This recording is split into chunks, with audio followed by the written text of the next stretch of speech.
मृत्यु के 13 दिन बाद क्या होता है? हिंदू धर्म में इसका क्या सिग्निफिकेंस है और शास्त्र क्या कहते हैं? हिंदू धर्म में मृत्यु के 13 दिन बहुत ही इंपॉर्टेंट माने जाते हैं। यह दिन ना सिर्फ एक डिसीज सोल के लिए बल्कि पूरे परिवार के लिए ट्रांजिशन पॉइंट होता है। इसका एक्सप्लेनेशन वैदिक परंपरा, धर्मशास्त्र और पुराण, गरुड़ पुराण में मिलता है। हिंदू धर्म के अकॉर्डिंग डेथ एक एंड नहीं बल्कि आत्मा का एक सफर है। मृत्यु के बाद 13 दिन तक सोल को एक बीच की अवस्था में माना जाता है। ना तो वो पूरी तरह इस फिजिकल दुनिया में होती है और ना ही वो पूर्वजों के लोक यानी पितृलोक में। इस अवस्था को हम प्रेत अवस्था कहते हैं। तो अभी हम जानेंगे पहले से 13 दिन तक क्या होता है। पहले दिन से 10वें दिन तक प्रेत अवस्था में होते हैं। सोल को प्रेत माना जाता है। इसके पास ना ही पूरा सूक्ष्म शरीर मतलब सटल बॉडी नहीं होती। रोज पिंडदान दिया जाता है जिससे धीरे धीरे सटल बॉडी का निर्माण होता है। सोल को नॉरिशमेंट मिलती है और उसके अर्थली अटैचमेंट्स छूटने में मदद मिलती है। गरुड़ पुराण का कहना है कि हर दिन के पिंड से सटल बॉडी का एक हिस्सा बनता है। 11वें और 12वें दिन को ट्रांजिशन की तैयारी माना जाता है। सोल प्रेत अवस्था छोड़ने के लिए रेडी होती है। इस दौरान कुछ खास रिचुअल्स होते हैं जैसे एकोदिष्ट श्राद्ध, ब्राह्मण या गरीबों को भोजन या दान देना। इनका पर्पस होता है बचे हुए कार्मिक डिस्टर्बेंसेस को शांत करना, आत्मा का डर, भ्रम और कंफ्यूजन को दूर करना। 13वें दिन को त्रयोदशी कहा जाता है। ये सबसे महत्वपूर्ण दिन माना जाता है। 13वें दिन सोल प्रेत अवस्था से बाहर निकलती है। उसे पितृ यानी एंसेस्टर्स या पूर्वजों के लोक में शामिल होने का अधिकार मिलता है।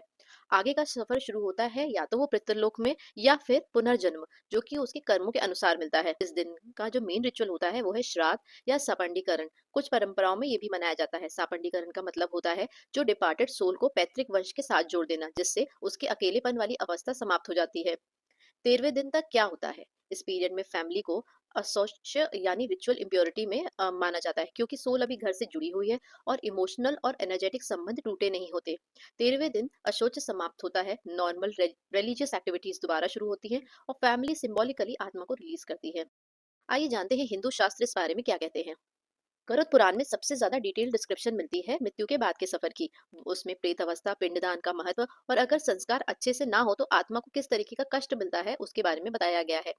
इसलिए अक्सर शोक के दौरान इसे पढ़ा जाता है। हालांकि स्कॉलर्स कहते हैं कि यह एक पुरानिक टेक्स्ट है, वैदिक टेक्स्ट नहीं। वेद और उपनिषद 13 दिन के रिचुअल्स का डायरेक्ट मेंशन नहीं करते। इनका ज्यादा फोकस आत्मा की अमरता, कर्म और पुनर्जन्म और मोक्ष के बारे में होता है।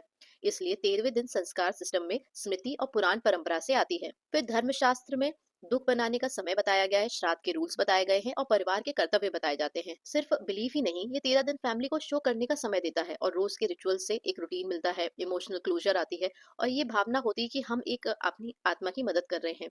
यह एक लॉस और एक्सेप्टेंस के बीच का ब्रिज है। किसी अपने को खोना कभी आसान नहीं होता। 13 दिन के ये संस्कार हमें याद दिलाते हैं कि जीवन और मृत्यु के बीच का संबंध सिर्फ शरीर का नहीं बल्कि आत्मा का होता है। ये क्रियाएं सिर्फ परंपरा नहीं बल्कि प्रेम, कर्तव्य और श्रद्धा का प्रतीक है, ताकि आत्मा अपनी आगे की यात्रा शांति के साथ पूर्ण कर सके। जय सनातन।